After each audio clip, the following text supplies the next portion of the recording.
안녕하세요. 깡통걸입니다. 최근 북한이 군사적 긴장을 고조시키며 불바다 발언을 하자 평화롭게 잠자고 있던 한국인들의 코털을 건드렸습니다. 특히 우리나라 남성들은 집결할 준비가 됐다며 비장한 각오를 쏟아내고 있습니다. 한 네티즌은 커뮤니티에 이번 소식을 전하며 예비군들은 전투복 준비해놓으세요. 예비군 소집령 떨어지면 즉각 집결이라는 단호한 글을 남겼습니다. 이쯤 되면 한국 예비군이 나올 때가 된 듯이라는 글도 있었고 집에 군복이랑 전투화 잘 모셔두고 있다며 언제든 입을 준비가 됐다고 말한 네티즌도 있었습니다. 예비군들은 군복무 중인 현역들이 아직도 어린데 어쩌냐며 훈련이 더 힘들어지거나 제대가 늦어지겠다고 걱정해주면서도 당장 집결에 평양을 접수할 자신이 있다며 결의를 다지고 있습니다. 우리 스텔스기 들여오지 않았나요? 국 끓여 먹을 거예요? 예전에 미국처럼 휴전선 따라서 몇 번 왔다 갔다 해봐요. 바로 조용해지더만 이라며 답답해하는 네티즌도 있었죠. 이전에 올라온 루프코리안 영상에서 깡통튜브 구독자님은 이런 댓글을 남겼습니다. 한국 예비군 무시하지 마라. 우리 한다면 한다. 미국 사는 예비군 중에 한국에 전쟁 나면 참전하겠다는 사람 많다. 젊은 현역도 무시하지 마라. 그들은 필요하면 제대 연기도 할 수 있다. 이번에 미국에서 벌어진 인종차별 반대 시위에서 해병 전우회가 또 모였다는 소식이 들려왔습니다. 6월 3일 LA 한인회는 한인타운 내 범죄가 일어날 것을 대비해 재미해병 전우회를 중심으로 코리아타운을 순찰했습니다. 그런데 1994년 루프코리안의 악명이 높아서인지 순찰대원들은 한 가지 약속을 했다고 합니다. 절대 폭도들에게 직접 사격하지 말자고 서로 약속한 것이죠. 폭도와 한국 예비군들이 붙으면 폭도들이 쳐맞을까봐 경찰들이 미리 손을 썼다는 소문까지 돌았습니다. 이번에 루프코리안이 다시 결성도 하기 전에 미국 주 방위군이 한인들을 지켜줬기 때문입니다. 그만큼 1994년에 비해 미국에서 한인들의 경제력이나 입지가 높아졌고 정치에 참여하는 한인들도 많아진 거죠. 이번에 해병 전우회가 집결하면서 절대 인명피해를 내서는 안 된다고 약속한 것만 봐도 우리 민족성을 알 수 있습니다. 5천년 동안 홍익인간 정신이 이미 DNA에 박혀있는 겁니다. 그런데 이번에 북한이 예비군들의 심기를 제대로 건드린 거죠. 지난 2월 미국 해병대 출신 예비군이 한국인 예비군의 영상을 보고 충격을 먹었다는 소식이 전해졌습니다. 브레너는 미국 해병대 출신으로 아프가니스탄에 파병돼 군사작전을 수행한 경력이 있습니다. 이 베테랑 예비군은 한국은 총기 소지 금지 국가인데도 어떻게 국민 50%가 총을 능숙하게 쏠 줄 아냐며 경악했습니다. 조교 출신, 취사병 출신, 의장대 출신 예비군들이 능숙하게 총검술 등 시범을 보이자 브레너는 오래됐어도 몸이 기억하나 보다라며 감탄했습니다. 하이라이트로 공수부대 출신 예비군이 전진 무이탁 시범을 보이자 브레너는 눈이 휘둥그레지며 이 예비군이 왜 훌륭한지 설명했습니다. 쏘려고 의도하지 않은 이상 총구를 겨눠서는 안 된다. 취했던 모든 자세에서 단 한 번도 총구가 옆으로 벗어나지 않았으며 계속해서 전방을 주시했다. 총기를 어떻게 사용하는지 요령을 확실히 알고 있다. 등 감탄이 쏟아졌습니다. 도대체 이 사람은 누구냐며 저렇게 부드럽고 안정적인 동작은 난생 처음 본다고 놀라워했죠. 올해 4월 미국의 군사력 평가기관인 글로벌 파이어 파워는 138개국을 대상으로 2020년 세계 군사력 순위 보고서를 발표했습니다. 전체 군사력 순위에서는 미국이 1위를 기록했고 그 뒤로 러시아와 중국, 인도, 일본, 한국 순이었습니다. 우리나라가 6위인 겁니다. 한국 뒤로 프랑스, 영국, 이집트, 브라질이 순위에 올라 10위권을 차지했습니다. 북한은 25위를 기록했습니다. 글로벌 파이어 파워는 한국이 보유 장비와 경제력 면에서 북한을 월등히 앞선다고 밝혔습니다. 또 북한이 한국보다 나은 분야는 군 병력 수와 잠수함 등 지극히 일부라고 설명했습니다. 전체 군사력 순위에서 1위를 차지한 미국은 정규군 140만 명, 예비군 86만 명, 총 226만 명을 병력으로 보유하고 있고 전투기 등 항공전력 1만 3,264대, 항공모함 20척을 포함한 해군 군함 490척 등을 운용 중입니다. 한국의 예비군은 297만 명, 정규군은 63만 명이고 북한의 예비군은 649만 명, 현역군은 120만 명입니다. 또 미국의 국방비는 연간 7,500달러인데 비해 북한은 16억 달러, 중국은 2,300억 달러라고 이 단체는 설명했습니다. 단순히 머릿수만 놓고 보면 북한이 세계 1위, 2위가 베트남, 3위가 한국인 셈입니다. 하지만 병력은 그렇게 간단하게 파악할 수 있는 분야가 아니죠. 이 통계에 대해 군사 전문가인 브루스 베넷 랜드 연구소 선임연구원은 이번 조사는 각 나라의 군사적 특징과 상황 등을 고려하지 않고 재래식 무기 숫자로만 군사력을 파악했다고 지적했습니다. 핵 전력이 추가된 추가된다면 순위가 크게 뒤바뀔 거라는 겁니다. 전 세계 군사 전문가들은 북한의 핵 전력까지 추가된다면 5위권 안에 진입하는 것도 가능하다는 분석을 내놨습니다. 사실상 핵을 보유한 북한과는 한국이 게임도 되지 않는다는 겁니다. 2017년 우리나라의 한 네티즌은 포털 사이트에 재미있는 질문을 올렸습니다. 탈북자들이 남한 군사력으로는 북한에게 잽도 안 된다고 했고 군의 장교급 정도 되는 사람도 북한에게는 안 된다는데 사실인가요? 여기에 한 밀떡처럼 보이는 네티즌이 댓글을 달았습니다. 결론부터 말하자면 말도 안 된다는 겁니다. 이 네티즌은 일단 핵을 제외하고 북한의 장비는 대부분 노후화됐고 대부분 구소련제라고 말했습니다. 거기다가 전시에 쓸 기름 아끼려고 훈련도 대충대충 하고 군인에게 가장 중요한 건강을 책임질 배급 식량 또한 국군보다 심각하게 열악하다는 겁니다. 북한군 사진을 보면 되게 심각하게 마른 모습입니다. 이 네티즌은 TV에서 북한 선전용으로 보여주는 차력도 대부분 병사가 엄청난 무술을 보유한 게 아니라 일부 병사만 뛰어난 거라고 설명했습니다. 한국군에도 몸 좋고 무술 배운 군인이 수두룩하고 무엇보다도 군인들은 군대 갔다 하면 무조건 태권도 유단자가 될 정도로 훈련을 받는다는 거죠. 대한민국 남성 대부분이 가는 곳이 군대고 제대하고 사회인이 되더라도 일정 나이 이하면 예비군으로 동원돼 전쟁에 바로 뛰어들게 됩니다. 게다가 한국군의 장비는 대부분 구식 장비도 사용하지만 최신의 장비도 많이 운용 중이라고 합니다. 최근 도입된 세계 최고의 공격 헬기 AH-64 아파치와 F-36 전투기, K9 자주포는 세계 최고의 성능으로 잘 알려져 있습니다. 가장 중요한 건 핵인데 웬만한 국가 대부분은 핵을 가지고 있지 않습니다. 우리나라가 기술이 없어 핵을 못 만드는 게 아니라 비핵화 협정 때문에 안 만드는 상황이라고 합니다. 언제든지 미국이 승인해주면 핵무기를 만들 능력이 된다는 거죠. 북한이 대륙간 탄도미사일을 만드는데 한참 걸리는 데 비해 우리나라는 핵무기도 순식간에 만들 수 있는 기술이 있다고 합니다. 또한 우리나라도 미사일을 보유하고 있으며 북한이 우리 국토를 향한 핵무기 발사 징후가 포착되면 언제든지 선제 타격할 준비가 돼 있다고 하네요. 이 네티즌은 북한에게 중국이 있다면 한국에겐 미국이 있다며 전쟁은 변수가 많지만 세계 어느 곳에 물어보더라도 북한 사람이 아닌 이상 한국이 이긴다고 대답할 거라고 장담했습니다. 하지만 다른 네티즌은 우리가 현대 무기를 가지고 있다 해도 북한의 핵무기를 커버할 수 없는 상황이라며 미군에게 의지할 수밖에 없는 실정이라고 지적했습니다. 미국과 북한의 군사력을 비교하면서 전쟁이 나면 누가 이기냐는 질문도 올라왔습니다. 한 네티즌은 미국과 북한이 아니라 우리 대한민국과 북한이 붙어도 넉넉 잡아 일주일 안에 전쟁이 끝난다. 미국이라면 3일 안에도 가능하다라는 답변을 내놨습니다. 이 네티즌에 의하면 북한이 핵을 가지고 있으니 북한 군사력이 막강하다고 생각하는 사람도 있겠지만 핵을 가지고 있어도 사용할 기술력이 없다는 겁니다. 북한이 미국 본토를 공격할 수 있는 유일한 수단은 대륙간 탄도미사일 뿐입니다. 재래식 고폭탄을 탄두로 장착해서 쏴봐야 1딩 한 채 무너뜨리기도 힘들죠. 결국 핵탄두를 장착해야 하는데 그걸 쐈다가는 북한이 그대로 사라진다고 합니다. 항복할 기회도 없이 미국의 보복 타격을 받아 순식간에 사라진다는 겁니다. 결국 북한으로서는 미국의 공격을 막아내는 전쟁밖에 못하는 거고 미국 본토를 공격할 수단은 한 개도 없다고 이 네티즌은 설명했습니다. 우리나라 예비군들은 집결을 외치며 이제는 한국이 자주국방을 해야 할 때가 왔다고 주장하고 있습니다. 한 네티즌은 한국이 핵무기를 보유하고 있지 않아도 우리 기술력이면 단기간에 핵무장이 가능하다고 설명했습니다. 우리나라 원자력 원천 기술은 미국, 러시아, 일본, 프랑스 다음으로 세계 최고입니다. 원자탄을 만들려고 마음먹으면 3개월 이내에 100개 이상의 원자탄을 만들 수 있습니다. 소형 원자탄 기술은 이미 30년 전에 확보된 상태죠.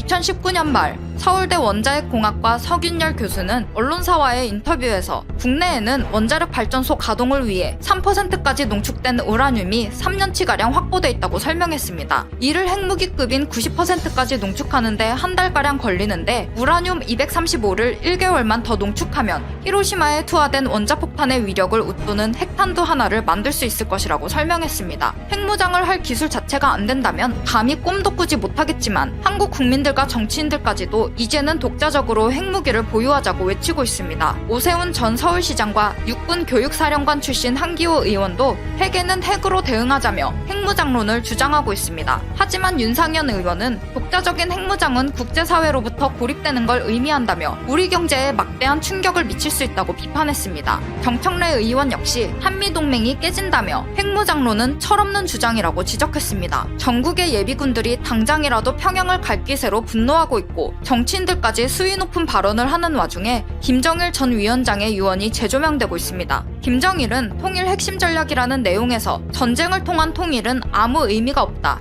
전쟁을 하면 남보다 몇백 년 뒤처지게 된다. 반드시 평화적으로 통일해야 한다며 자신의 대에 안 되면 다음 때에 이어서라도 반드시 실현해야 한다고 강조했습니다. 김정일은 남조선을 언급하며 손잡을 대상이라고 표현하면서 민족의 단합을 강조했습니다. 그러면서도 핵무기, 장거리 미사일, 생화학 무기를 계속 개발하고 확충하는 것이 한반도 평화를 지키는 방법이라는 것을 명심하라고 말했죠. 뭔가 일관성이 없는 주장이지만 어쨌든 김정일 역시 전쟁만은 절대 안 된다고 반대한 게 분명합니다. 전쟁이 나는 순간 무역이 멈추고 경제가 폭망할 겁니다. 부동산은 똥값 되고 원화 가치는 쓰레기가 되겠죠. 좀 더 냉정하게 고민해볼 필요가 있어 보이네요. 오늘 준비한 영상은 여기까지입니다. 끝까지 시청해주신 여러분 감사합니다. 다음 영상에서 만나요.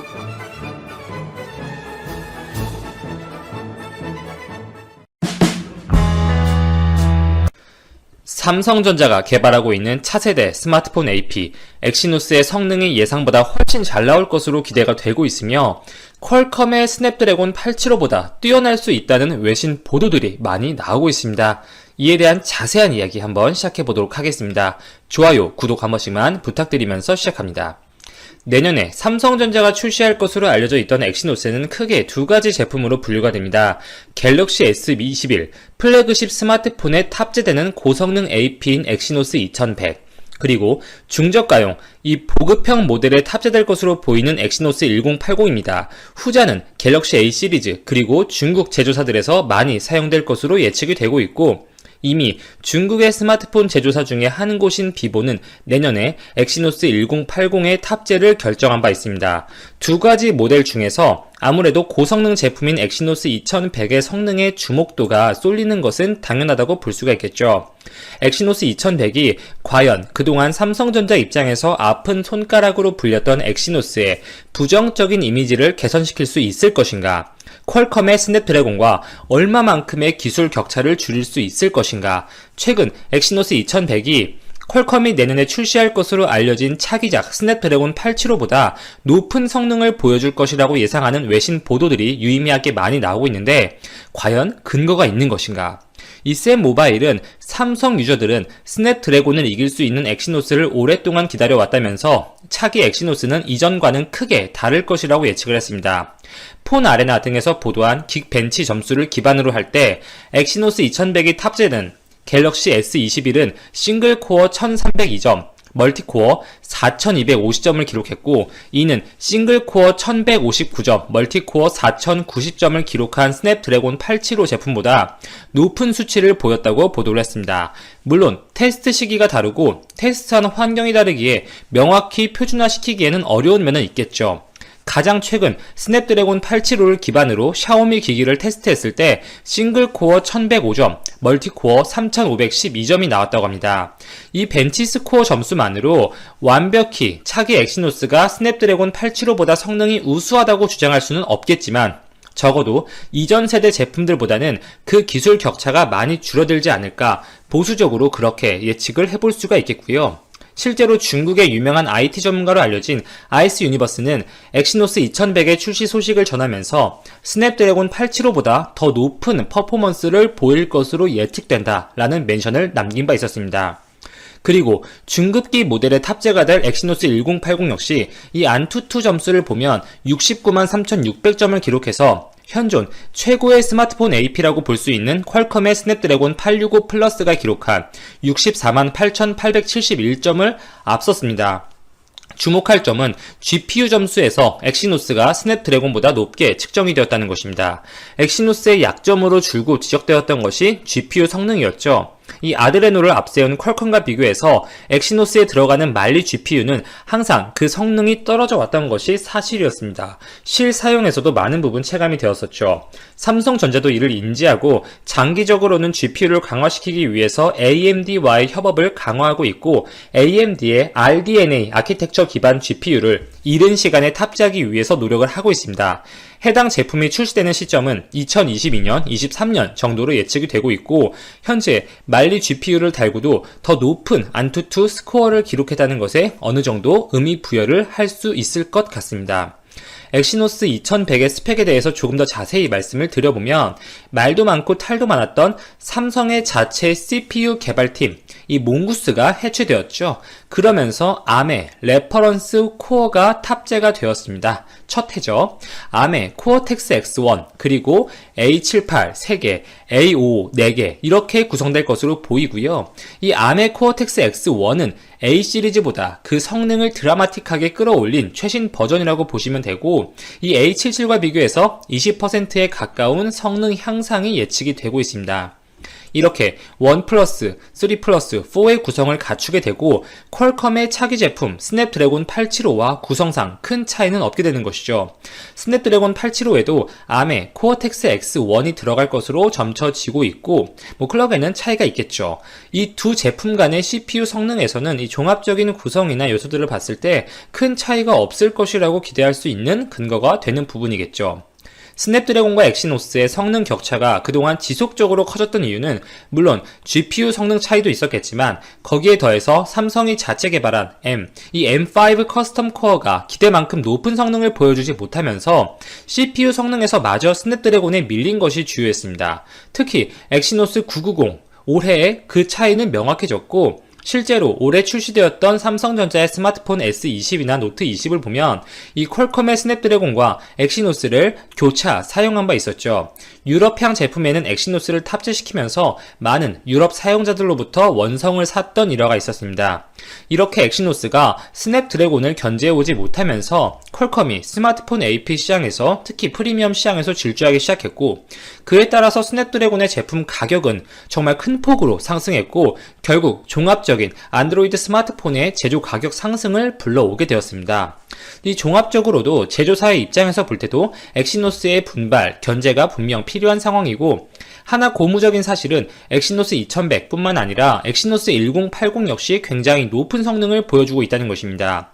현존 최고의 AP라고 불리는 퀄컴의 스냅드래곤 865와 견주는 정도의 퍼포먼스를 보여주고 있고, 내년에 출시되는 삼성 갤럭시 A 시리즈의 경우에도 이 지금보다 훨씬 우수한 성능을 보여줄 가능성이 높겠죠. 물론 현재 나오는 벤치 스코어상으로 그렇다는 이야기입니다. 지금 중국 화웨이가 미국의 제재로 인해서 사실상 박살이 나버렸고, 자사, 중저가 스마트폰 브랜드인 아너를 매각한다는 소식이 이전에 저희 방송에서도 말씀드린 바 있었고, 이 기사화되고 있는 시점이죠. 화웨이의 전체 스마트폰 출하량 중에서 아너 제품의 비중이 25%에 이르는 만큼 결코 작지 않아서 사실 세계 출하량 기준 삼성전자가 독보적인 1위 기업이 될 가능성은 아주 높아졌습니다. 사실상 확정되었죠. 이러한 상황과 맞물려 이 AP의 드라마틱한 향상이 결부가 된다면 중급 스마트폰 시장에서 삼성전자의 영향력이나 인기가 더 커질 수 있는 하나의 계기가 될 것으로 보여집니다. 이 개인적인 생각으로 차기 엑시노스에 대한 외부의 평가는 굉장히 우수한 편이고, 그동안과는 조금 온도 차이가 있죠. 이 좋은 벤치 스코어를 기록하고 있습니다. 그러나 기본적으로 말리 GPU를 아직까지 탑재하고 있고, 이 업그레이드된 아드레노를 탑재한 퀄컴의 스냅드래곤과 비교하면 여전히 GPU 부분에서는 퀄컴의 스냅드래곤이 우위를 점할 가능성이 높아 보이고, 2022년 이후 AMD가 성공적으로 이식이 된다면 그 판세는 명백히 달라질 것으로 예측을 할 수가 있습니다. 한 가지 확실한 것은 앞으로 2021년을 기점으로 엑시노스와 스냅드래곤의 기술 격차는 줄어들 것이고, 엑시노스의 과거의 명성을 회복하는 한 해가 될 수 있지 않을까 싶습니다. 올해가 엑시노스의 가장 흑역사로 기록될 한 해가 되지 않을까 싶네요. 이상 즐거운 라디오였습니다. 오늘도 제 방송을 들어주셔서 진심으로 감사드립니다.